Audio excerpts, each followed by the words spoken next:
ನಮಸ್ಕಾರ. ನನ್ನ ಹೆಸರು ಯಶವಂತ್. ಇವತ್ತು ಈ ಬ್ರಾಡ್ಕಾಸ್ಟ್ ಮಾಡ್ತಿರೋ ಕಾರಣ ಏನು ಅಂದರೆ, ಇವಾಗ ಈ ಜನ್ರೇಷನ್ಗೆ ಸುಮಾರು ಜನಕ್ಕೆ ಕೆಲವೊಂದು ಮೇಲೆ ನಂಬಿಕೆಗಳಿರಲ್ಲ. ದೆವ್ವ ಭೂತ ಅಂದರೆ ಆಗಿರಲಿ, ಇಲ್ಲ ಸಂಜೆ ಅಮಾವಾಸ್ಯೆ ಟೈಮಲ್ಲಿ ಹೊರಗಡೆ ಹೋಗ್ಬೇಡ ಅನ್ನೋದಾಗಿರಲಿ, ಇಲ್ಲ ಮೂರು ದಾಳಿಯಲ್ಲಿ ಏನೋ ನಿಂಬೆಹಣ್ಣು ಮೊಟ್ಟೆನೋ ಹೊಡೆದಿರ್ತಾರೆ ತುಣಿಯೋದಾಗಿರಲಿ, ಅವನು ಯಾವನ್ನು ಮಾಡಿಬಿಟ್ಟಿದ್ರೆ ದೊಡ್ಡವರು ಹೇಳ್ತಾರೆ. ಆದರೂ ಕೂಡ ಅವೆಲ್ಲ ಏನಕ್ಕೆ ಅನ್ನೋ ಒಂದು ಮೆಂಟ್ಯಾಲಿಟಿ ಇರುತ್ತೆ. ಯಾಕಂದ್ರೆ ನಾವು ಯಾವನು ನಂಬಲ್ಲ. ಸೊ ಅದ್ರ ಬಗ್ಗೆ ಡೀಟೇಲ್ ಆಗಿ ಹೇಳೋಕ್ಕೆ ನಮ್ಮ ಜೊತೆ ಇದ್ದಾರೆ ಶ್ರೀ ಗಿರಿಜೇಶ್ ಅವರು. ನಮಸ್ಕಾರ ನಿಮಗೆ. ನಮಸ್ಕಾರ. ಮಹಾಕಾಳಿ ಉಪಾಸಕರು ಮತ್ತು ಜ್ಯೋತಿಷಿಗಳು ಮತ್ತು ಮನೋತಜ್ಞರು ಆದ ಗಿರಿಜೇಶ್ ಅವರು. ನಮಸ್ಕಾರ. ಇದ್ರ ಬಗ್ಗೆ ಡೀಟೇಲ್ ಆಗಿ ಒಂದೊಂದೇ ಹೇಳ್ತಾರೆ. ಸರ್, ಇವಾಗ ದೆವ್ವ ಭೂತ ಅಂತಾರೆ, ಮತ್ತು ದೆವ್ವ ಭೂತ ಅಂತಾರೆ. ಇನ್ನೊಂದು ನೈಟ್ ಟೈಮು ಅಮಾವಾಸ್ಯೆ ಟೈಮಲ್ಲಿ ಹೊರಗಡೆ ಹೋಗ್ಬೇಡಿ, ಬೀಳ್ತೀರಾ ಅಂತಾರೆ, ಅದು ಒಳ್ಳೇದಲ್ಲ ಅಂತಾರೆ. ಇವಾಗ ಮಾಮೂಲಿ ಇಸ್ಕೊಳ್ಳೋದು ಹೊರಗಡೆ ಹೋಗ್ತೀವಿ ಬರ್ತೀವಿ ಅವತ್ತೇನು ಹೋಗೋಣ, ಬಟ್ ಅವತ್ತು ಸ್ಪೆಷಲ್ ಡೇ ಅಮಾವಾಸ್ಯೆ ಅನ್ನೋ ದಿವಸ ಹೋದರೆ ಹೋಗ್ಬೇಡಿ ಬೀಳ್ಬೇಡಿ ಅಂತಲ್ಲ, ಏನಕ್ಕೆ ಆ ಥರ? ನೋಡಿ, ಈ ದೆವ್ವಾಭೂತ ಅನ್ನೋದು ಕೆಲವು ಸಮಯ ಅವರ ಭೀತಿಗೆ ಕೊಟ್ಬಿಟ್ಟಿರ್ತಾರೆ. ಕೆಲವರಿಗೆ ಅಮಾವಾಸ್ಯೆ ಬಂದರೆ ಯಾವುದೇ ಏನೋ ಒಂದು ರೀತಿಯ ಭೀತಿ, ಹುಣ್ಣಿಮೆ ಬಂದರೆ ಇನ್ನೋ ಒಂಥರ ಭೀತಿ. ಅದು ಮನಸ್ಸಿಗೆ ಸಂಬಂಧಪಟ್ಟಂಥ ಒಂದು ಕಾಯಿಲೆ. ಅಮಾವಾಸ್ಯೆ ಬಂತು ಅಂದರೆ ಏನೋ ಆಗುತ್ತೆ, ಇವತ್ತು ಮನೆಯಿಂದ ಹೊರಗಡೆ ಹೋಗ್ಬೇಡಿ, ಏನೋ ಪ್ರಾಬ್ಲಮ್ ಆಗುತ್ತಪ್ಪ, ಮನೆ ಹೊರಗಡೆ ಹೋಗ್ಬೇಡಿ, ದೂರ ಪ್ರಯಾಣ ಮಾಡಿಬಿಡಿ ಅಂತ. ಆ್ಯಕ್ಚುಲಿ ಅಮಾವಾಸ್ಯೆನೂ ಒಳ್ಳೆ ದಿನನೇ, ಹುಣ್ಣಿಮೆ ಅನ್ನೋದು ಒಳ್ಳೆ ದಿನನೇ. ಆದರೆ ಈ ದೆವ್ವ ಭೂತ, ಈ ಪ್ರೇತಾತ್ಮಗಳಿದೆ ಅಥವಾ ಕ್ಷುದ್ರ ಶಕ್ತಿಗಳು ಇದೆ ಅನ್ನೋದು ಅದು ಆಧ್ಯಾತ್ಮಿಕಕ್ಕೆ ಬಿಟ್ಟಂಥ ವಿಚಾರ. ಸೊ ಇಂತಹ ವಿಚಾರದಲ್ಲಿ ತುಂಬ ಸಂಕ್ಷಿಪ್ತವಾಗಿ ನಾವು ಡೀಪಾಗಿ ಯೋಚನೆ ಮಾಡಬೇಕಾಗತ್ತೆ. ಈಗ ನೀವು ಹೇಳ್ತೀರ ದೆವ್ವ ಅಂತ. ದೆವ್ವ ಅಂದರೆ ಸುಮ್ಮನೆ ಅವ್ರ ಮೈ ಮೇಲೆ ಬರೋಕ್ಕೆ ಸಾಧ್ಯನಾ? ಅಥವಾ ಸುಮ್ಮನೆ ಅವ್ರಿಗೆ ಯಾರಿಗಾದ್ರೂ ಮನೆಗೆ ಸಂಬಂಧಪಟ್ಟಂಥ ಮನೆಗಳಿಗೆ ಸಮಸ್ಯೆ ಮಾಡಲಿಕ್ಕೆ ಸಾಧ್ಯನಾ? ಒಬ್ಬ ವ್ಯಕ್ತಿ ಆತ್ಮ ಅಂದರೆ ಪ್ರೇತಾತ್ಮ ಆಗಬೇಕು ಅಂದರೆ ಅವನಿಗೆ ಏನಾದರೂ ಸಮಸ್ಯೆ ಆಗಿ ಅವನು ಮರಣ ಹೊಂದಿರಬೇಕು. ಮರಣ ಅಂದರೆ ಅವನ ಆಯಸ್ಸು ಗಟ್ಟಿ ಇಲ್ಲಲೇ, ಅಥವಾ ಆಯಸ್ಸು ಗಟ್ಟಿ ಇದ್ದು ಅಕಾಲಿಕ ಮರಣ ಅಂತ ಹೇಳ್ತಾರೆ. ಅಕಾಲಿಕ ಮರಣ ಆದಂತಹ ವ್ಯಕ್ತಿ ಸಾಮಾನ್ಯವಾಗಿ ಪ್ರೇತಗಳು ಆತ್ಮಗಳಾಗ್ಲಿಕ್ಕೆ ಸಾಧ್ಯ. ಸೊ ಆಗ ಏನಾಗುತ್ತೆ ಅಂದರೆ ಅವರಿಗೆ ಯಾವುದೇ ರೀತಿಯ ಅಡೆತಡೆಗಳು ಇರಲ್ಲ. ಈಗ ನಮಗೆ ಹೇಗೆ ಒಂದು ಮನೆ ಚೌಕಟ್ಟು, ನಾವು ಸಂಜೆ ಆದರೆ ಮನೆಗೆ ಬಂದು ಸೇರಿಕೊಳ್ತೀವಿ. ಆಗ ಏನಾಗುತ್ತೆ, ಈ ಆತ್ಮಗಳಿಗೆ ಹೊರಗಡೆ ಅಡ್ಡಾದಿಡ್ಡಿ ಅಲಿತಾ ಇರ್ತಾರೆ. ಅವ್ರಿಗೆ ಯಾಕೆ ಅಂದರೆ ಅವರಿಗೆ ಬೇರೆ ಉನ್ನತ ಲೋಕಕ್ಕೆ ಹೋಗ್ತಕ್ಕಂಥ ಶಕ್ತಿ ಇರಲ್ಲ ಅಂತಹ ಆತ್ಮಗಳಿಗೆ. ಸೊ ಆ ಸಮಯದಲ್ಲಿ ಸಾಮಾನ್ಯವಾಗಿ ಅಂತಹ ಆತ್ಮಗಳಿಗೆ ಅಮಾವಾಸ್ಯೆ ಹುಣ್ಣಿಮೆಗಳಲ್ಲಿ ವಿಚಿತ್ರವಾದಂಥ ಹೆಚ್ಚಿನ ಶಕ್ತಿಗಳು ಬರ್ತದೆ. ಸೊ ಅಂತಹ ಸಮಯದಲ್ಲಿ ನಾವು ಹೊರಗಡೆ ಹೋದಾಗ ಏನೋ ಒಂದು ನಮ್ಮ ಬಾಡಿ ಟಚ್ ಆದಂಗೆ ಆಗುತ್ತೆ, ಭೀತಿ ಆಗ್ದಂಗೆ ಆಗುತ್ತೆ, ಅಥವಾ ಆ ಮನುಷ್ಯ ಆಕರ್ಷಣೆ ಆಗ್ತಾನೆ. ಅಥವಾ ನೀವೊಂದು ಬಟ್ಟೆ ಹಾಕಿದ್ರೆ, ಒಳ್ಳೆ ಬಟ್ಟೆ, ಈ ಬಟ್ಟೆ ಹಾಕಿದ್ದೀನಿ ಅಂತ ಅವನ್ನ ಟಚ್ ಮಾಡೋದಾಗಲಿ, ಅದು ಗಾಳಿ ಸೋಕು ಅಂತ ಹೇಳ್ತಾರೆ. ಆ ರೀತಿಯ ಅನುಭವಗಳು ಆಗಲಿಕ್ಕೆ ಸಾಧ್ಯ ಸಾಮಾನ್ಯವಾಗಿ. ಹಾಗಿದ್ದಾಗ ನಾವು ಅದಕ್ಕೆ ಒಂದು ಕೆಲವು ಪ್ರೊಟೆಕ್ಷನ್ಗಳನ್ನ ಮಾಡಿಕೊಂಡು ನಾವು ಅದರಿಂದ ಹೊರಗೆ ಬರಲಿಕ್ಕೆ ನೋಡ್ಕೋಬೇಕು. ಇದೆ ದೇವರು ಎಷ್ಟು ನಂಬಿಕೆ ಇದೆಯೋ, ಪ್ರೇತಾತ್ಮಗಳು ದೆವ್ವಭೂತ ಅನ್ನೋದು ಇದೆ. ಅಂದರೆ ಅವರವರ ಆ ಮನುಷ್ಯ ಹೇಗೆ ಅದನ್ನು ಅಳವಡಿಸ್ಕೊಳ್ತಾನೆ ಅದ್ರ ಮೇಲೆ ಡಿಪೆಂಡ್ಸ್. ಈ ಯಾವುದೇ ರೀತಿಯ ನಾವು ಪೂಜೆ ಪುನಸ್ಕಾರಗಳು ಸಂಸ್ಕಾರಗಳು ಇಲ್ಲದೇ ನಾವು ನಮ್ಮಷ್ಟಕ್ಕೆ ನಾವು ನಮ್ಮ ರೀತಿಯಲ್ಲಿ ಬಳ್ಕೊಂಡು ಹೋದಾಗ ಖಂಡಿತವಾಗಿಯೂ ಸಮಸ್ಯೆಗಳು ಬರೋದು ಸಹಜ. ಏಕೆಂದರೆ ನಮಗೊಂದು ಕೆಲವು ಮಂತ್ರಶಕ್ತಿಗಳಿರಲ್ಲ, ಸಂಸ್ಕಾರದ ಫಲ ಪೂಜಾ ಪುನಸ್ಕಾರಗಳಿರಲ್ಲ. ಹಾಗಾದಾಗ ಆ ವ್ಯಕ್ತಿಗೆ ಹೊರಗಡೆ ಹೋದಾಗ ನೀವು ಹೇಳಿದಾಗೆ ಏನಾದರೂ ಒಂದು ಸಮಸ್ಯೆಗಳಾಗಲಿಕ್ಕೆ ಸಹಜ. ಅಥವಾ ಅವನ ಆರ ಅಂತ ಹೇಳ್ತೀವಿ, ಬಾಡಿ ಔರ. ನಮ್ಮ ದೇಹದಲ್ಲಿ ಸುಮಾರು ಒಂದು 7 ಪದರ ಇದೆ, ಚಕ್ರಗಳು, 7 ಚಕ್ರಗಳು, ಮೂಲಾಧಾರ ಚಕ್ರ, ಸ್ವಾಧಿಷ್ಠಾನ ಚಕ್ರ, ಮಣಿಪುರ ಚಕ್ರಗಳಿದೆ. ಆ ರೀತಿ ಆ ಚಕ್ರಗಳೇನಾದರೂ ವೀಕ್ ಆಗಿ ಅವನ ಆರ ಡ್ಯಾಮೇಜ್ ಆಗಿ ಆರ ವೀಕ್ ಇದ್ದಾಗ ಸಾಮಾನ್ಯವಾಗಿ ಹೊರಗಡೆ ಹೋದಾಗ ಅವನಿಗೆ ಈ ರೀತಿಯ ಗಾಳಿದಟ್ಟ ಅನ್ಬೋದು, ಅಥವಾ ಇದ್ದಕ್ಕಿದ್ದಂಗೆ ನಿಶಕ್ತಿ ಆಗ್ತಕ್ಕಂಥದ್ದು, ಅವನಿಗೆ ಏನಂತಾರೆ ನೃತ್ಯ ಭ್ರಮಣೆ ಆಗ್ತಕ್ಕಂಥದ್ದು, ಅದರಿಂದ ಅವನು ನಾನಾ ರೀತಿಯ ಸಮಸ್ಯೆಗಳನ್ನ ಅನುಭವಿಸ್ತಕ್ಕಂಥ ಚಾನ್ಸಸ್ಗಳು ಭಾಳ ಜಾಸ್ತಿ ಇರುತ್ತೆ. ಅಂಥ ಸಮಯದಲ್ಲಿ ನಾವು ಬೇರೆ ರೀತಿಯ ಒಂದು ವಿಚಾರಧಾರೆಗಳನ್ನ ಮಾಡ್ಕೋಬೇಕಾಗುತ್ತೆ, ಅಂದರೆ ಬೇರೆ ಏನೋ ಸೊಲ್ಯೂಷನ್ಸ್ ಮಾಡ್ಕೋಬೇಕಾಗ್ತದೆ. ಇವಾಗ ಮಾಟ ಮಂತ್ರ, ತಾಯ್ತ ಕಟ್ಟೋದು, ಇವಾಗ ಎಕ್ಸಾಂಪಲ್ ಒಬ್ಬ ಹಾಳಾಗಬೇಕು ಅನ್ನಂಗಿದ್ರೆ ಅವ್ನಿಗೆ ಏನಾದ್ರು ಅಲ್ಲಲ್ಲಿ ಹಾಕೊಡೋದು, ಮತ್ತೆ ಮನೆಗೇನೆ ಕಟ್ತಿದ್ರೆ ಪಾಯಿಗೆ ಏನೋ ತಂದು ಹಾಕ್ತಾರೆ, ಅದರಿಂದ ಹೋಗ್ಬಿಡ್ತಾರೆ. ಅಥವಾ black magic, example black magic, ಅವೆಲ್ಲ ಮಾಡ್ತಾರಲ್ಲ, ವರ್ಕ್ ಆಯ್ತವ ಇಲ್ಲ ಏನು ಅದದ್ದು? ಅಲ್ಲ, ಈಗ ನೀವು ಕೇಳ್ತಾ ಇರೋದು ಕ್ವಶನ್ ಕರೆಕ್ಟ್. ಮಾಟ ಮಂತ್ರ ಅಗ್ರಿ, ಈಗ ತಾಯ್ತ ಅಂದ್ರೆ ಅದನ್ನು ನಾನು ಒಪ್ಕೊಳ್ತೀನಿ. ಈಗ ಮಾಟ ಮಂತ್ರ ಆಗಲಿಕ್ಕೆ ನಿಮಗೆ ಯಾವಾಗ ನಿಮ್ಮ ದೇಹ ಡ್ಯಾಮೇಜ್ ಆಗಿ, ಅಥವಾ ಸಂಬಂಧಪಟ್ಟ ಮನೆ, ಸಂಬಂಧಪಟ್ಟ ಜಾಗ, ಸಂಬಂಧಪಟ್ಟ ತೋಟ, ಅದರಲ್ಲಿ ಹೇಗೆ ಒಂದು ಪದರಗಳು ನಮ್ಮ ದೇಹದಲ್ಲಿ ಹೇಳಿದಿಲ್ಲ, ಬಾಡಿ ಔರ ಅಂತ ಇರುತ್ತೆ, ಯಾವಾಗ ಡ್ಯಾಮೇಜ್ ಆದಾಗ ಅಲ್ಲಿ ಬೇರೆ ರೀತಿಯ ಅನ್ಯ ಶಕ್ತಿಗಳು, ನೆಗೆಟಿವ್ ಶಕ್ತಿಗಳು ಬರ್ಲಿಕ್ಕೆ ಸಾಧ್ಯ ಇರುತ್ತೆ. ಈಗ ಮಾಟ ಸುಮ್ಮನೆ ನಿಮ್ಗೆ ಎಲ್ಲರಿಗೂ ಮಠ ಮಾಡ್ಲಿಕ್ಕೆ ಸಾಧ್ಯನಾ? ಎಷ್ಟು ದೊಡ್ಡ ದೊಡ್ಡ ರಾಜಕೀಯ ವ್ಯಕ್ತಿಗಳಿದೆ, ಎಲ್ಲರಿಗೂ ಮಠ ಮಾಡಿ ಅವ್ರಿಗೆ ಸಮಸ್ಯೆ ಮಾಡ್ಲಿಕ್ಕೆ ಸಾಧ್ಯನಾ? ನಾನು ಹೇಗೆ ಅವರ ಕರ್ಮ ಫಲ, ಅವರ ಜಾತಕದ ಬಲ, ಗ್ರಹಗತಿಗಳ ಫಲ, ಒಂದು ರಾಹು ಕೇತು ಶನಿ ವಕ್ರವಾಗಿ ಏನೋ ಸಮಸ್ಯೆಗಳಿರಬೇಕು, ಅಥವಾ ಅವನ ಬಾಡಿ ಆರಗಳು ಸಮಸ್ಯೆ ಇರಬೇಕು, ಅವನ ಟೋಟಲ್ ಓವರ್ ಕರ್ಮದಲ್ಲಿ ಏರಿಳಿತಗಳು, ಸತ್ಕರ್ಮ ಕುಕರ್ಮ ಅಂತ ಹೇಳ್ತೇವೆ, ಕುಕರ್ಮಗಳು ಜಾಸ್ತಿ ಆದಾಗ ಅಂತಹ ವ್ಯಕ್ತಿ ಇರ್ಬೋದು, ಅಂತಹ ಮನೆಗಳಿಗೆ ಖಂಡಿತವಾಗಿಯೂ ಮಾಡ್ತಕ್ಕಂಥದ್ದಿದ್ರೆ ನಡೀತಾ ಇದೆ. ಮಠ ಆಗಲಿಕ್ಕೆ ಮಾಟ ಮಂತ್ರ ತಾಂತ್ರಿಕ ಬಾಧೆ ಮಾಡೇ ಮಾಡ್ತಾರೆ.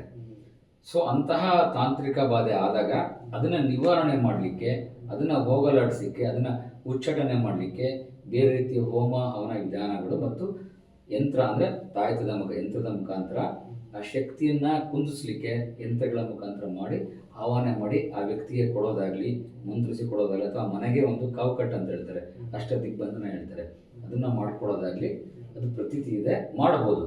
ಅಂದರೆ ಹೇಗೆ ಅಂದರೆ ನೀವು ಹೇಳ್ತಕ್ಕಂಥ ಮಾಟ ಮಂತ್ರ ಅಂದರೆ ಎಲ್ಲರಿಗೂ ಅನುಭವಿಸಲ್ಲ. ಯಾರಿಗೆ ಅವರಿಗೆ ಶಕ್ತಿ ಅಂತ ದೈವಶಕ್ತಿ ಇರುತ್ತೆ, ಸಂಸ್ಕಾರ ಫಲ ಇರುತ್ತೆ, ಅಂತರಿಗೆ ಖಂಡಿತವಾಗಿ ಏನೂ ಆಗಲ್ಲ. ಹೊರಗಡೆ ಅವನು ಎಷ್ಟೇ ಹೋಗ್ತಾ ಇದ್ರು ಕೂಡ ಎಲ್ಲ ಒಂದು 100ರಲ್ಲಿ 5% ಆದರೂ 95% ಸೇಫ್ ಆಗಿಬಿಡ್ತಾನೆ. ಯಾರಿಗೆ ನಾನು ಹೇಳಿದ್ನಲ್ಲ ಈ ಬಲಗಳು, ತಮ್ಮ ಶಕ್ತಿ, ಶಕ್ತಿ ಅಂತ ಪ್ರಭಾವಳಿ ಶಕ್ತಿ ಕುಂದಿರುತ್ತೆ, ಅಥವಾ ಅವನಿಗೆ ದೈವಶಕ್ತಿ ಬಲ, ದೈವ ಬಲ ಕಡಿಮೆ ಇರುತ್ತೆ, ಗ್ರಹಗತಿಗಳು ಸರಿಯಾದ ಸಮಯದಲ್ಲಿ ಬೇರೆ ಬೇರೆ ಗ್ರಹಗಳು, ಪಾಪ ಗ್ರಹಗಳಂತ ಈಗ ನೋಡಿ, ಯಾವುದು ಶನಿ ದೇಶ ನೋಡಿ ಸ್ಟಾರ್ಟ್ ಆಯಿತು, ರಾಹು ದೇಶ, ಕೇತು ದೇಶ, ಸಾಮಾನ್ಯವಾಗಿ 100% ಆ ಸಮಯದಲ್ಲಿ ಆ ಮನುಷ್ಯನಿಗೆ ಸಮಸ್ಯೆಗಳು ಆಗೇ ಆಗುತ್ತೆ. ಅಂತಹ ಸಮಯದಲ್ಲಿ ಜನ ಏನು ಮಾಡ್ತಾರೆ, ಆವಾಗಲೇ ಹೋಗ್ಬಿಡು, ಅಲ್ಲಿವರೆಗೂ ದೈವಸ್ಥಾನ, ದೇವರು, ದೈವ ಹತ್ರ ಹೋಗ್ತಕ್ಕಂಥದ್ದಾಗಲಿ ಇಂಥ ಕಡೆ ಎಲ್ಲೂ ಹೋಗ್ತಾನೆ ಇರಲ್ಲ. ಆ ವ್ಯಕ್ತಿ ದೇವರುಗಳನ್ನ ಪೂಜೆಗೂ ಹೋಗ್ತಾ ಇರಲ್ಲ.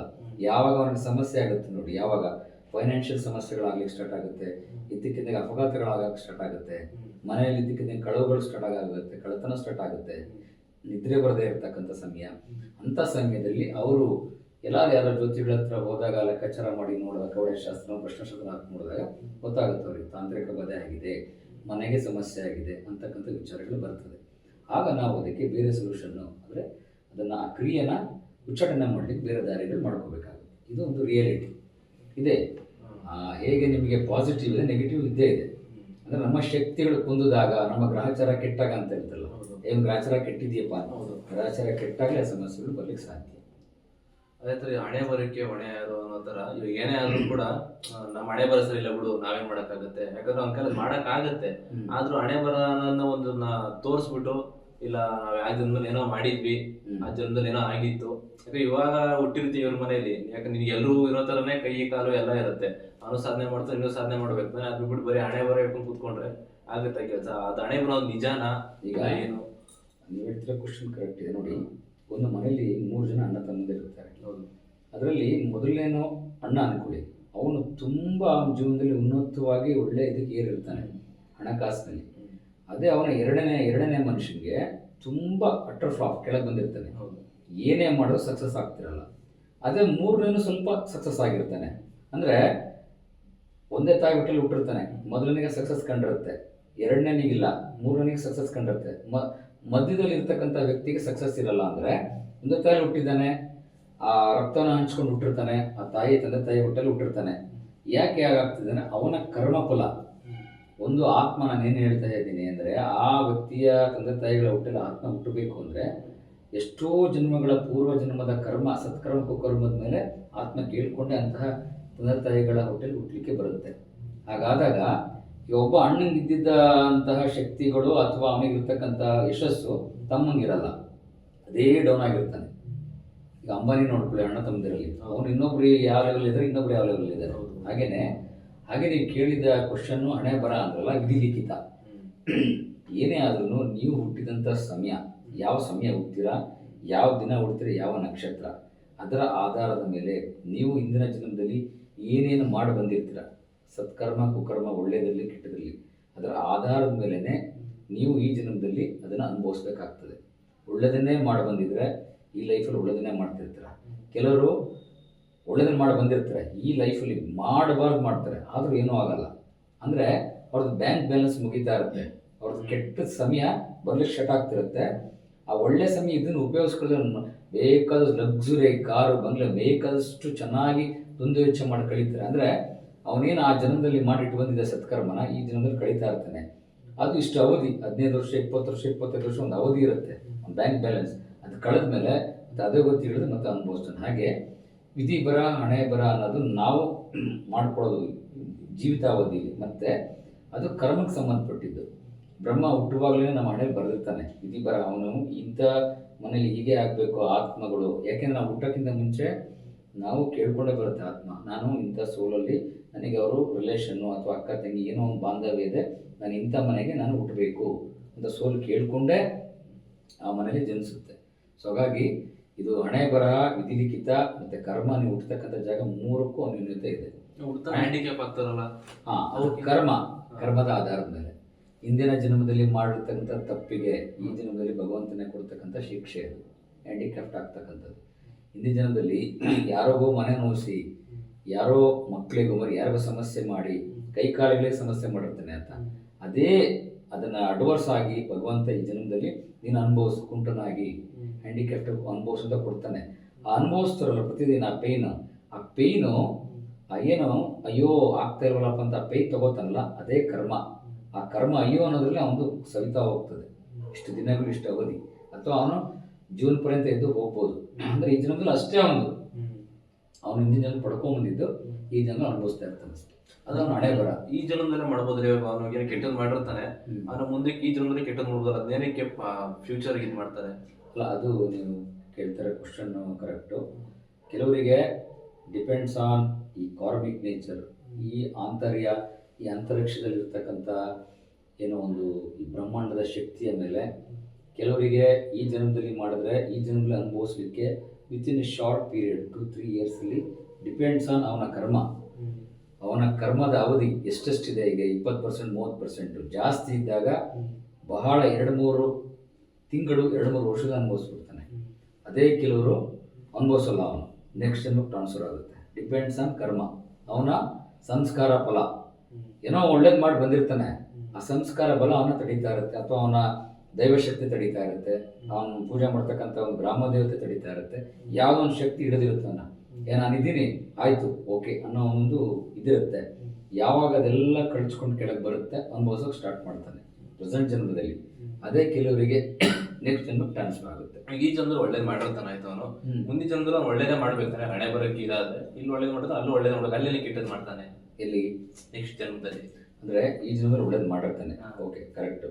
ನೆಕ್ಸ್ಟ್ ಜನ್ಮದಲ್ಲಿ ಮಾಡಲಿಕ್ಕೆ ಅವನಿಗೆ ಅವನ ಪರಿಸರ ಇರ್ಬೋದು, ಅವನ ಜೊತೆ ಇರ್ತಕ್ಕಂತಹ ಜನಗಳಿರ್ಬೋದು, ಅಥವಾ ಅವನ ಬುದ್ಧಿ ಭ್ರಮಣೆ. ಈಗ ಒಂದು ಜನ್ಮದಿಂದ ಇನ್ನೊಂದು ಜನ್ಮಕ್ಕೆ ಹೋಗ್ತಾನೆ ಸರಿ, ಇವೆಲ್ಲ ಫೋಲ್ಡರ್ಗಳಿದ್ದಾಗೆ.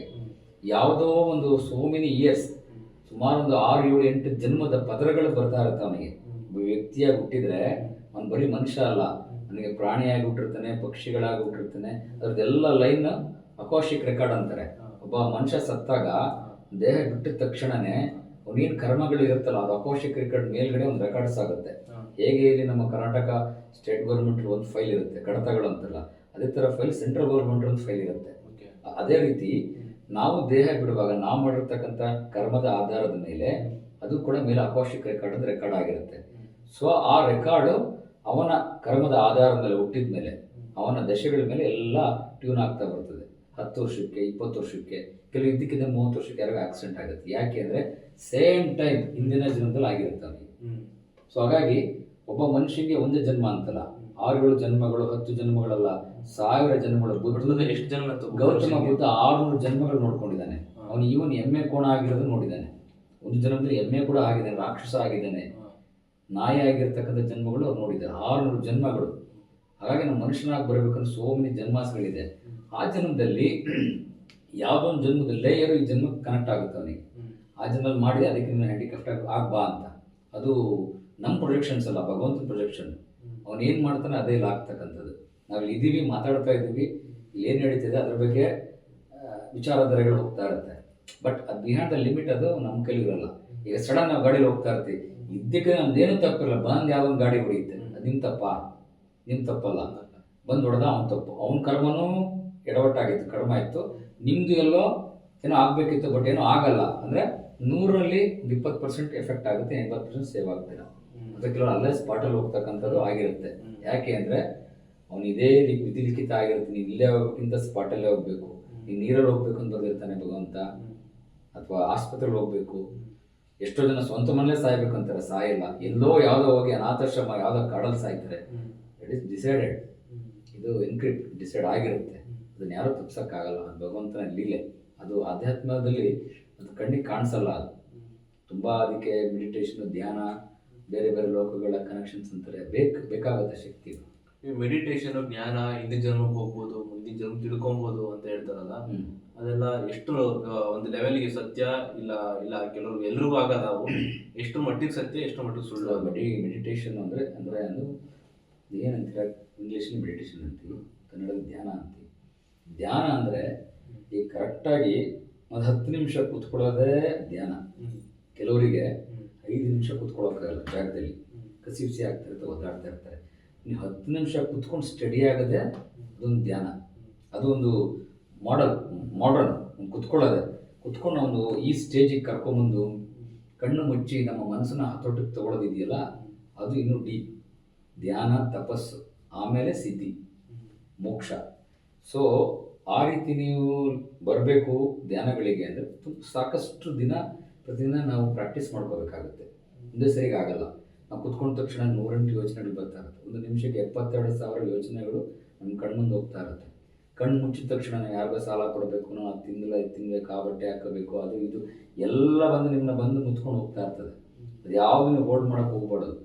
ಯೋಚನೆ ಬಂದ ಥಾಟ್ ಪ್ರೋಸೆಸ್ ಬಿಡ್ತಾ ಇರಬೇಕು, ಹಾಗೆ ಹೋಗ್ತಾ ಇರುತ್ತೆ. ಯಾವಾಗ ಅದೆಲ್ಲ ಈಗ ಒಂದು ನೀರಿನ ಮೇಲೆ ಒಂದು ಕಲ್ಲೆಸ್ತರೆ ಹಿಂಗೆ ಅಲೆಗಳು ವೇವ್ಸ್ ಬರುತ್ತೆ, ಆ ಥರ ಬಂದು ಹೋಗ್ತಾ ಇರುತ್ತೆ. ಒಂದು 10 ನಿಮಿಷ 15 ನಿಮಿಷ ಕುತ್ಕೊಂಡು ಹಾಗೇ ನೀವೊಂದು 10-15 ದಿನ 20 ದಿನ ತಿಂಗಳು ಪ್ರಾಕ್ಟೀಸ್ ಮಾಡ್ತಾ ಹಾಗೆ ನೀವು ಆರಾಮಾಗಿ ಒಂದು ಸ್ವಲ್ಪ ಹೊತ್ತು ಕುತ್ಕೊಳ್ಳೋದು ನಿಮ್ಗೆ ಅನಿಸ್ಬಿಡುತ್ತೆ. ಆಮೇಲೆ ನೀವು ಧ್ಯಾನ ಪ್ರೋಸೆಸ್ ತಗೋಬೇಕು. ಆ ಧ್ಯಾನ ಹೋದಾಗ ನಾವು ನೋಡ್ತಾ ಇರ್ತಕ್ಕಂಥದ್ದು ಹೊರ ಪ್ರಪಂಚ, ಒಳಗಡೆ ಮಾನಸಿಕವಾಗಿ ಹೋದಾಗ ಬೇರೆ ಬೇರೆ ಪ್ರಪಂಚಗಳು, ಬೇರೆ ಬೇರೆ ಲೋಕಗಳು, ಉನ್ನತ ಲೋಕಗಳನ್ನ ನೋಡ್ಲಿಕ್ಕೆ ಸಾಧ್ಯ. 14 ಲೋಕಗಳಿದೆ. ಜನಲೋಕ, ತಪಲೋಕ, ಮಹಾಲೋಕ, ಸತ್ಯಲೋಕ, ಆಯಿತಾ. ಹಾಗೆ ಹತಳ, ಸುತಳ, ಪಾತಾಳ, ತಲಾತಲ ಅಂತ 7 ಲೋಕ, ಡೌನ್ ಸೈಡ್, 7 ಲೋಕ ಏರ್ ಸೈಡ್ ಇದೆ. ಆ ಲೋಕಗಳಿಗೆ ಹೋಗಿ ಅಲ್ಲಿ ಇರ್ತಕ್ಕಂಥ ಗುರು ಹಿರಿಯರು, ತಪಸ್ಸಿನ ಲೋಕದಲ್ಲಿ ತಪಸ್ವಿ ಋಷಿಗಳಿರ್ತಾರೆ, ಸತ್ಯಲೋಕದಲ್ಲಿ ಎಲ್ಲ ದೇವತೆಗಳಿರ್ತಾರೆ. ಅಲ್ಲಿ ನಾವು ಹೋಗ್ಲಿಕ್ಕೆ ಕನೆಕ್ಟ್ ಆಗ್ಲಿಕ್ಕೆ ಸಾಧ್ಯ ಯಾವಾಗ ನಾವು ಆಂತರಿಕವಾಗಿ ಹೋದಾಗ. ಆ ಆಂತರಿಕ ಹೋಗ್ಲಿಕ್ಕೆ ನಮಗೆ ಅದನ್ನು ಧ್ಯಾನ ಅಂತೀವಿ. ಮೆಡಿಟೇಷನ್ ಮಾಡೋರಿಗೆ ಯಾವುದೇ ರೀತಿಯ ಕಾಯಿಲೆಗಳು ಬರಲ್ಲ, ಬೇರೆ ರೀತಿಯ ಸಮಸ್ಯೆಗಳು ಬರಲ್ಲ. ಏಕೆಂದರೆ ಬೆಳಗಿನ ಜಾವ 3-4 ಗಂಟೆಲಿ ಮಾಡ್ತಕ್ಕಂಥ ತಪಸ್ಸಿಗೆ ಆ ಕಾಸ್ಮಿಕ್ ಎನರ್ಜಿಗಳು ಬರ್ತಾ ಇರ್ತದೆ ಮೇಲ್ಗಡೆ ಆಕಾಶದಿಂದ. ಆ ಎನರ್ಜಿಗಳನ್ನು ದೇಹದಲ್ಲಿ 72,000 ನರ್ವ್ ಸಿಸ್ಟಮ್ ಇದೆ ಬಾಡಿ, ದೇಹಕ್ಕೆ ಬಂದಾಗ ಆಟೋಮೆಟಿಕ್ಕಾಗಿ ನಮ್ಮಲ್ಲಿರ್ತಕ್ಕಂಥ ಕಾಯಿಲೆಗಳು ಹೋಗುತ್ತೆ, ಮನಸ್ಸು ಒಂದು ದೃಢವಾಗ್ತದೆ, ಶಾಂತಿ ಆಗ್ತದೆ. ಯಾವುದನ್ನ ಮಾಡಬೇಕು ಯಾವುದನ್ನ ಮಾಡಬಾರ್ದು ಅಂತ ನಮ್ಮ ಮನಸ್ಸು ಸಮತೋಲನವಾಗಿ ಬರುತ್ತೆ, ಒಳ್ಳೆ ಯೋಚನೆಗಳು ಬರುತ್ತೆ, ಕೆಟ್ಟ ಯೋಚನೆಗಳು ಬರಲ್ಲ, ಕೆಲಸ ಸಲೀಸಾಗುತ್ತೆ. ಹಾಗಾಗಿ ನೋಡಿ, ಈಗ ಋಷಿ ಮುನಿಗಳು, ಧ್ಯಾನಿಗಳು, ಈಗ ನಾಗಸಾಧುಗಳು ಅಂತ ಹೇಳ್ತೀವರಲ್ಲ, ಆ ಟೈಮಲ್ಲಿ ಮಾತ್ರ ಬರ್ತಾರೆ. ಆಮೇಲೆ ಹೋಗಿ ಎಲ್ಲಿ ಹೋಗ್ತಾರೆ ಗೊತ್ತಾಗಲ್ಲ, ಅವ್ರ ಪಡೆಗೆ ಅವ್ರು ಧ್ಯಾನಕ್ಕೆ ಹೋಗ್ಬಿಡ್ತಾರೆ. ಈ ಲೈನ್ ಲೈಟಿಗೆ ಬರೋದೇ ಇಲ್ಲ, ಅವರು ಬೇರೆ ಕಡೆ ಕುತ್ಕೊಂಡ್ಬಿಟ್ಟಿರ್ತಾರೆ. ಯಾವಾಗಲೂ ಭಗವಂತನ ನಾಮಸ್ಮರಣೆಯಲ್ಲಿ ಇರ್ತಾರೆ. ಆಗ ಭಗವಂತನ ಅವ್ರು ಕಾಣ್ತಿರ್ತಾರೆ, ಭಗವಂತನ ನಾಮಸ್ಮರಣೆಯಲ್ಲಿ ಇರ್ತಾರೆ. ಅವ್ರದ್ದು ದೇಹ ಬಿಟ್ಟ ಮೇಲೆ ಬೇರೆ ಯಾವ ಲೋಕಕ್ಕೆ ಹೋಗ್ತಾರೆ. ನಮಗೆ ಇದೊಂದೇ ಜನ್ಮ ಅಲ್ಲ, ನಾವು ದೇಹ ಬಿಟ್ಟ ಮೇಲೆ ಬೇರೆ ಬೇರೆ ಲೋಕಗಳು ನಮಗೂ ಕೆಲಸ ಕಾರ್ಯಗಳು ಹಂಚ್ಬಿಡ್ತಾರಲ್ಲಿ. ಕೆಲಸಗಳು ಪ್ರತಿ ಕ್ಷಣ ಕೆಲಸ ಇರುತ್ತೆ. ನಮಗೆ ಅಂತ ಅಲ್ಲ, ದೇವತೆಗಳು ಕೆಲಸ ಇದೆ. ದೇವತೆಗಳಿಗೆ ಒಂದು ಎಲ್ಲ ಈಗ ಹೈರಾರ್ಕಿ ಇಲ್ಲ, 1ನೇ ಕ್ಲಾಸಿಂದ 10ನೇ ಕ್ಲಾಸ್ವರೆಗೆ ಗ್ರಾಮ ದೇವತೆಗಳು, ಅವ್ರ ಮೇಲೆ ಇನ್ನೊಂದು ದೇವತೆ, ಅವ್ರ ಮೇಲೆ ಇನ್ನೊಂದು ದೇವತೆ, 10ನೇ ಕ್ಲಾಸಿಗೆ ಬಂದ್ರೆ ಇನ್ನೊಂದು ಯಾರೋ ದೇವತೆ, ಅವ್ರ ಮೇಲೆ ಇನ್ನೊಬ್ರು ದೇವರು. ಹಾಗೆ ಎಲ್ಲ ಅವ್ರವ್ರ ಕೆಳಗಡೆ ಕೆಲಸಗಳು ಇಟ್ಟಿರ್ತಾರೆ. ಅವ್ರಿಗೂ ನಮ್ಮ ಹಾಗೆ ಕೆಲಸಗಳು ಕೊಟ್ಟಿರ್ತಾರೆ. ನಮಗೂ ಹಾಗೇನೆ ದೇಹ ಆತ್ಮಗಳು ಹೋದ್ರೂ ಕೂಡ ಕೆಲಸಗಳಿದ್ದಿರುತ್ತೆ, ಬೇರೆ ಬೇರೆ ಲೋಕಗಳಿರುತ್ತೆ. ಈಗ ನಾವು ಹೇಗೆ ಮಾತಾಡ್ತಾ ಇದ್ದೀವಿ ಅದೇ ರೀತಿ ಬೇರೆ ಬೇರೆ ಲೋಕಗಳಿರುತ್ತೆ. ಅಂಥ ಕಡೆ ಹೋಗಬೇಕು, ದರ್ಶನ ಮಾಡ್ತಾರೆ. ಅದು ಡಿಪೆಂಡ್ಸ್. ಅದು ನಾವು ಧ್ಯಾನ ಮಾಡಿದಾಗ ಆ ಒಂದು ದರ್ಶನ ಭಾಗ್ಯ, ಸ್ಪರ್ಶನ, ಶ್ರವಣ ಅದೆಲ್ಲ ಆಗ್ಲಿಕ್ಕೆ ಸಾಧ್ಯ. ಈ ಕಲಿಯುಗದಲ್ಲಿ ಅದನ್ನು ನಾವು ಮಾಡ್ಕೋಬೇಕು ಹೆಚ್ಚು. ಇವಾಗ ದೇವರು ಅಂತ ಬಂದ್ರೆ ಇವಾಗ ಹಿಂದೂ, ಮುಸ್ಲಿಂ, ಕ್ರಿಶ್ಚಿಯನ್ ಅಂತ ಹಿಂಗ್ ಬರುತ್ತಲ್ಲ, ಕೆಲವರು ಎಲ್ಲಾ ದೇವರು ಒಂದೇ ಅಂತಾರೆ, ಕೆಲವರು ದೇವ್ರನ್ನ ನಂಬೋರು ಯಾರು ಇರಲ್ಲ. ಇವಾಗ ನಿಮ್ ಪ್ರಕಾರ ದೇವರು ಅಂದ್ರೆ ಎಲ್ಲ ಒಂದೇನಾ ಇಲ್ಲ ಬೇರೆ ಬೇರೆನಾ, ಯಾವ ತರ ಇದೆ? ನೋಡಿ, ದೇವರು ಅನ್ನೋದು ಈಗ ನಮ್ಮ ಹಿಂದೂಗಳಲ್ಲಿ 108 ದೇವರುಗಳಿದೆ. ಹೌದು. ವಿಗ್ರಹ ಆರಾಧನೆ ಮಾಡ್ತಾರೆ, ಹೌದು. ಕೆಲವು ವಿಗ್ರಹ ಆರಾಧನೆ ಮಾಡೋದೇ ಇಲ್ಲ, ಹ್ಮ್. ಜಪಮನೆಗಳನ್ನ ಜಪಿಸ್ತಾರೆ, ಅಥವಾ ಕೆಲವು ದೇವಸ್ಥಾನಕ್ಕೆ ಹೋಗಲ್ಲ ಕೂತಲೇ ಮೆಡಿಟೇಷನ್ ಮಾಡ್ತಾರೆ, ಭಗವಂತನ ಕಾಣ್ತಾ ಇರ್ತಾರೆ. ಕೆಲವರು ವಿಗ್ರಹನ ಪೂಜಿಸಿದ್ರೆ ಅವ್ರಿಗೆ ಸಮಾಧಾನ. ಹಾಗೆಯೇ ಈಗ ಕ್ರಿಶ್ಚಿಯನ್ಸ್ ಅಂತಲ್ಲ, ಅವರು ಕೂಡ ಚರ್ಚ್ಗಳಿಗೆ ಹೋಗಿ ಅಲ್ಲಿ ಪೂಜೆಗಳು ಅವ್ರವ್ರಿಗೆ ಒಂದು ರೀತಿ ಮನಸ್ಸಿಗೆ ನೆಮ್ಮದಿನ ಪಡ್ಕೊತಿರ್ತಾರೆ. ಮುಸ್ಲಿಮ್ಸ್ ಅನ್ನೋದು ಬಂದವರು ಅವ್ರು ಹೋಗಿ ಅವರ ಒಂದು ರೀತಿ ಮನಸ್ಸಿಗೆ ನೆಮ್ಮದಿನ ಪಡ್ಕೊಂಡಿರ್ತಾರೆ. ಬಟ್ ಏನು ಅಂದರೆ, ನಾವು ಈ ಭೂವಲಯ, ಈ ಲೋಕಗಳು ಈ ಬಿಟ್ಟಾಗ ಬೇರೆ ಲೋಕದಲ್ಲಿ ಯಾವುದೇ ರೀತಿಯ ಜಾತಿ ಭೇದ ಆದಿಯರು ಇದ್ದರು ಅಂತ ಯಾವುದೂ ಇಲ್ಲ. ಎಲ್ಲ ಒಂದೇ ರೀತಿಯ ಕಾಸ್ಮಿಕ್ ಎನರ್ಜಿ ಅಂತ ಹೇಳ್ತೀವಿ. ಅಂದರೆ ಏನು, ಆದಿಪರಾಶಕ್ತಿ ಅಂದರೆ ಒಂದು ಪರಮಾತ್ಮ ಅಂದರೆ ಒಬ್ಬನೇ, ಇಡೀ ಜಗತ್ತಿಗೆ ಪರಮಾತ್ಮ ಒಬ್ಬನೇ. ಅಲ್ಲಿ ಎಲ್ಲ ಐಕ್ಯವಾಗಿ ಸೇರ್ಕೊಂಡ್ಬಿಡ್ತಾರೆ. ಅಲ್ಲಿ ಯಾವುದೇ ರೀತಿಯ ಹಿಂದೂ ದೇವರುಗಳು, ಕ್ರಿಶ್ಚಿಯನ್, ಮುಸ್ಲಿಂ ಈ ರೀತಿ ಯಾವ ದೇವರುಗಳು ಅಲ್ಲ, ಎಲ್ಲ ಒಂದೇ ಕಡೆ ಸೇರಿಕೊಳ್ತಾರೆ. ಬಟ್ ಏನು ಅಂದರೆ, ಅವರು ನಾವು ಮಾಡ್ಕೊಂಡ್ಬಂದಿರತಕ್ಕಂಥ ಕೆಲವು ಕಟ್ಟುಪಾಡುಗಳು, ಅವರವರ ಸಮಾಧಾನಕ್ಕೆ ಇಷ್ಟಪಟ್ಟಾಗೆ ಅವ್ರಿಗೆ ಇಷ್ಟವಾದ ಅವ್ರಿಗೆ ಪೂಜೆ ಮಾಡ್ಕೊಳ್ತಾ ಇರ್ತಾರೆ, ಅವ್ರಿಗೆ ಇಷ್ಟವಾದ ಅವ್ರು ಮಾಡ್ಕೊಳ್ತಿರ್ತಾರೆ ಅಷ್ಟೇ. ಬಟ್ ಏನು ಅಂದರೆ, ಯಾರು ಎಲ್ಲ ಮಾಡಿದ್ರು ಒಂದೇ. ಅವ್ರು ಕೂಡ ಮಾಡೋದು ಮೆಡಿಟೇಷನ್, ಧ್ಯಾನನೇ. ಇವರು ಕೂಡ ಮಾಡೋದು ಧ್ಯಾನನೇ. ನಾವು ಹಿಂದೂಗಳು ಮಾಡೋದು ಕೂಡ ಅದು ಕೂಡ ಧ್ಯಾನನೇ. ಒಟ್ಟಿನಲ್ಲಿ ಅವರವರು ಯಾವ ರೀತಿಯಲ್ಲಿ ಕಾಣ್ತೀವಿ ಧ್ಯಾನದಲ್ಲಿ, ಅದು ಭಾಳ ಮುಖ್ಯ. ಇವಾಗ ನನ್ಗನ್ಸು ಚಿಕ್ಕ ಹುಡುಗಿಂದ ನನ್ಗನ್ಸಿದ್ದು, ಇವಾಗ ಅಯ್ಯಪ್ಪ ಸ್ವಾಮಿಗೆಲ್ಲ ಇವಾಗ ಹೆಣ್ಮಕ್ಳು ಹೋಗ್ಬಾರ್ದು ಅಂತಾರೆ, ಮತ್ತೆ ದೇವಸ್ಥಾನಕ್ಕೆ ಮುಟ್ಟಾದಾಗ ಹೆಣ್ಮಕ್ಳು ಹೋಗ್ಬಾರ್ದು ಅಂತಾರೆ. ದೇಹ ದೇವಸ್ಥಾನ ಒಳಗಡೆ ಹೋಗುತ್ತೆ ಅಲ್ವಾ, ಆ ಟೈಮಲ್ಲೆಲ್ಲ ಹೋಗ್ಬಾರ್ದು ಅಂತಾರಲ್ಲ, ಏನಕ್ಕೆ? ಮತ್ತೆ ಇದೆ ಅಯ್ಯಪ್ಪ ಸ್ವಾಮಿ ಹುಡುಗಿರು ಹೋಗ್ಬಾರ್ದು ಅಂತಾರಲ್ಲ, ಏನಕ್ಕೆ? ಅಲ್ಲ, ಈಗ ನೀವು ಹೇಳ್ತಾ ಇರೋದು ಅಯ್ಯಪ್ಪ ಸ್ವಾಮಿಗೆ ಅಂದರೆ ಅಲ್ಲಿಯೇ ಇರ್ತಕ್ಕಂತಹ ಒಂದು ನೈರ್ಮಲ್ಯ, ಅಂದರೆ ಒಂದು ಏನೋ ಅಲ್ಲಿಯ ಮಡಿ ಮೂಲಿಗೆ ಏನೋ ಒಂದು ವಿಚಾರಕ್ಕೆ ಸಂಬಂಧಪಟ್ಟಂತೆ ಹಿಂದಿನ ಕಾಲದಲ್ಲಿ ಏನೋ ಒಂದು ಮಾಡ್ಕೊಂಡಿರ್ತಾರೆ. ಅಂದರೆ ಯಾವ ದೇವ್ರಿಗೂ ಕೂಡ ಯಾವುದೇ ಡಾಕ್ಯುಮೆಂಟ್ರಿಯಲ್ಲಿ ಯಾವುದೇ ಇದರಲ್ಲಿ ಹೆಣ್ಮಕ್ಳು ಬರಬಾರ್ದು, ಗಂಡ್ಮಕ್ಳೇ ಬರಬೇಕು, ಗಂಡ್ಮಕ್ಳು ಬರೋದು ಹೆಣ್ಮಕ್ಳೇ ಬರಬೇಕು ಅಂತ ಯಾವುದ್ರಲ್ಲೂ ಲಿಖಿತ ಡಾಕ್ಯುಮೆಂಟ್ ಆಗಿಲ್ಲ, ಯಾವ ದೇವ್ರಿಗೂ ಕೂಡ ಹೇಳಿಲ್ಲ. ಬಟ್ ಏನು ಅಂದರೆ, ಯಾವುದೋ ಒಂದು ಅಂಧಕಾಲದಲ್ಲಿ ಏನೋ ಸಮಸ್ಯೆ ಆಗಿರುತ್ತೆ, ಏನೋ ಒಂದು ಆಗಿರುತ್ತೆ, ಆ ಮಡಿ ಅದನ್ನು ಉಳಿಸ್ಕೊಳ್ಳಿಕ್ಕಾಗಿ ನಾವುಗಳು ಜನಗಳು ಕ್ರಿಯೇಟ್ ಮಾಡ್ಕೊಂಡಿರೋದು. ಯಾವುದೋ ಒಂದು ಅಂಧಕಾಲದಲ್ಲಿ, ಯಾವುದೋ ರಾಜರ ಕಾಲದಲ್ಲಿ ಏನೋ ಒಂದು ಪ್ರತೀತಿ ಇರುತ್ತೆ, ಅದು ಯಾವುದೋ ಒಂದು ಸೂಚನೆಗಳು ಏನೋ ಬಂದಿರುತ್ತೆ, ಆ ಸೂಚನೆಗಳ ಮೇರೆಗೆ ಮಾಡ್ಕೊಳ್ತಿರ್ತಾರೆ ಹೊರತು ಎಲ್ಲ ಆತ್ಮಗಳು ಒಂದೇ, ಗಂಡು ಹೆಣ್ಣು ಒಂದೇ, ಎಲ್ಲ ಒಂದೇ ಸೋಲ್. ಅದು ಸೋಲ್ ಡಿಸೈಡ್ ಮಾಡ್ಕೊಂಡು ಬರ್ತಕ್ಕಂಥದ್ದು ಈ ಪ್ರಪಂಚಕ್ಕೆ. ನಾನು ಗಂಡಾಗಬೇಕು ಹೆಣ್ಣಾಗಬೇಕು ಅನ್ನೋದು ಡಿಸೈಡ್ ಆಗುತ್ತೆ ಪ್ರಕಾರ. ಹೌದು, ಸೋಲ್ ಡಿಸೈಡ್ ಆಗ್ಕೊಂಡೆ ಬರ್ತಾನೆ. ಇವ್ರ ಮನೆ ಹೆಣ್ಣಾಗೆ ಹುಟ್ಟಬೇಕನ್ನೋದು ಕೂಡ ಡಿಸೈಡ್ ಆಗುತ್ತೆ, ಗಂಡಾಗಿ ಹುಟ್ಟಬೇಕನ್ನೋದು ಕೂಡ ಡಿಸೈಡ್ ಆಗಿರುತ್ತೆ. ಇಲ್ಲಿ ಹೋಗಿ ಸಿಕ್ಕಾಪಟ್ಟೆ ಕಷ್ಟ ಅನ್ಬೋಗ್ತಾರಲ್ಲ, ಅದನ್ನೇ ಹೇಳೋದು. ಅದು ಅವ್ರು ಹಠ ಮಾಡ್ತಾರೆ ಆತ್ಮಗಳು, ಸೋಲ್ಗಳು ಮೇಲ್ಗಡೆ, ಇಂಥ ಮನೆಗೆ ನನ್ನ ಕರ್ಮ ಇದೆ ತೀರಿಸ್ಕೋಬೇಕು, ಅವ್ರ ಮನೆಗೆ ನಾನು ಹೆಣ್ಮಗು ಆಗಿ ಹೋಗ್ಬೇಕಂತ ಬರ್ತಾರೆ. ಕೆಲವರು ಅವ್ರ ಮನೆ ಗಂಡು ಮಗು ಆಗಿ ಹೋಗ್ಬೇಕಂತ ಡಿಸೈಡ್ ಆಗಿರ್ತದೆಲ್ಲ. ಡಿಸೈಡ್ ಅವರ ಒಂದು ಸೋಲು ಅದು ಡಿಸೈಡ್ ಮಾಡಿಕೊಂಡು ಆ ಮನೆಗೆ ಬರೋದು. ಅದು ಯಾರೂ ಕೂಡ ಇದು ಮಾಡ್ಕೊಳಕ್ಕಾಗಲ್ಲ, ಅದು ಮುಂಚೆನೇ ಆಗಿರ್ತದೆ. ಈಗ ಯಾವುದೊಂದು ಋಣ ತೀರ್ಸೋಕ್ಕಾಗಿರಲ್ಲ, ಆ ಮನೇಲಿ ನಾನು ಹೆಣ್ಮಗು ಆಗಿರೋ ಚೆನ್ನಾಗಿತ್ತಲ್ವಾ ಅಂತ ಒಂದು ಥಾಟ್ಸ್ ಇರುತ್ತೆ, ಅದು ಮುಂದಿನ ಜನ್ಮದಲ್ಲಿ ಕ್ರಿಯೇಟ್ ಆಗುತ್ತೆ. ಅದು ಪ್ರತಿಯೊಬ್ಬರಿಗೂ ದೇಹ ಬಿಡೋ ಟೈಮಲ್ಲಿ ಏನು ನಿಮ್ಮದು ಆಲೋಚನೆಗಳು ಥಾಟ್ಸ್ ಇರುತ್ತೆ, ಅದೇ ನೆಕ್ಸ್ಟ್ ಜನ್ಮಕ್ಕೆ ಆಪ್ರೇಟ್ ಆಗುತ್ತೆ. ಡಿಪೆಂಡ್ಸ್ ಆನ್ ನಿಮ್ಮ ಹಿಂದಿನ ಜನ್ಮಗಳ ಕರ್ಮಗಳು ಸೇರಿ ನೆಕ್ಸ್ಟ್ ಜನ್ಮಕ್ಕೆ ಆಪ್ರೇಟ್ ಆಗುತ್ತೆ. ಆಸೆ ಇದ್ದರೆ ಹಾಗೇ ಉಳ್ಕೊಂಡು ನೆಕ್ಸ್ಟ್ ಜನ್ಮಕ್ಕೆ ಆಪ್ರೇಟ್ ಆಗ್ಬಿಡುತ್ತೆ.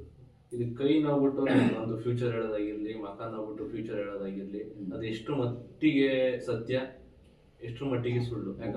ಮುಖ ನೋಡಿ ಹೇಳೋದು, ಈಗ ನಿಮ್ಮ ಮುಖ ನೋಡಿ ಹೇಳಬೇಕು ಅಂದರೆ ಆ ವ್ಯಕ್ತಿನ ನೋಡಿದ ತಕ್ಷಣವೇ ನಮಗೆ ಅನ್ಬೋದು, ನೋಡ್ತಕ್ಕಂಥ ವ್ಯಕ್ತಿಗೆ ಕೆಲವು ಇಂಟ್ಯೂಷನ್ಸ್ಗಳು ಬರಲಿಕ್ಕೆ ಸ್ಟಾರ್ಟ್ ಆಗುತ್ತೆ. ಅಂದರೆ ಎಲ್ಲ ನೀವು ಕಂಪ್ಯೂಟ್ರಿಂದ ಏನು ಸೇವ್ ಮಾಡಿಕೊಂಡು ತೊಗೊಳ್ತೀವಲ್ಲ, ಹಾಗೆ ನೋಡಿದ ತಕ್ಷಣ ಕೆಲವು ಇಂಟ್ಯೂಷನ್ ಮೇಲೆ ಉನ್ನತ ಲೋಕದ ದೈವಶಕ್ತಿಯ ಕೃಪೆಯಿಂದ ಇಂಟ್ಯೂಷನ್ಗಳು ಬರೋಕ್ಕೆ ಸ್ಟಾರ್ಟ್ ಆಗುತ್ತೆ. ಆಗ ವ್ಯಕ್ತಿಯ ಕೆಲವು ಪ್ರೆಸೆಂಟ್ ಇರ್ಬೋದು, ಪಾಸ್ಟ್ ಇರ್ಬೋದು, ಫ್ಯೂಚರ್ ಹೇಳಲಿಕ್ಕೆ ಸ್ಟಾರ್ಟ್ ಮಾಡ್ತಾರೆ. ಆ ಸಮಯದಲ್ಲಿ ಆ ಸಾಧ್ಯತೆಗಳಿದೆ ಮುಖ ನೋಡಿದ್ರೆ. ಕೈನೂ ಅಷ್ಟೇ, ಕೈಯ ಗೆರೆಗಳ ಮೇಲೆ ಕೂಡ ಶಾಸ್ತ್ರಗಳಿದೆ. ಅದರಲ್ಲಿ ಗುರು ಪರ್ವ, ಶನಿ ಪರ್ವ, ಕೆಲವು ರೇಖೆಗಳು ನೋಡಿ ಕೂಡ ಹೇಳೋದಿದೆ. ಇದು ಖಂಡಿತ ಕನ್ಫರ್ಮ್ ಇದೆ, ಹೇಳ್ತಾರೆ. ಅದರಲ್ಲಿ ಯಾವುದೇ ರೀತಿ ಇದಿಲ್ಲ.